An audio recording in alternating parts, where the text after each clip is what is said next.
The Motley Patriot here. This is a quick short and a quick sort of heads up.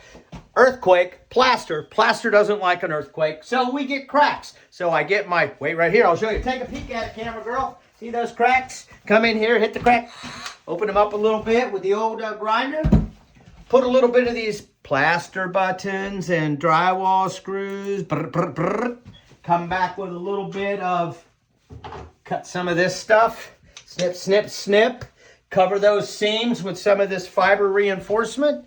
Then mix up some 5-minute fast set to get my first finish on here, which gets strong really quick. And then up here on the corner, you notice I didn't do anything. The reason is I'm going to go to this high compression side, 9,000 PSI. I'm going to hit this corner of these 3 items, and I'm going to put a little concrete up in there that'll strengthen this very vulnerable. So if the house does blow in the wind, because it's a very old house, balloon frame, it'll be able to survive. Motley Patriot. Check out the long video. It's in the link. See ya.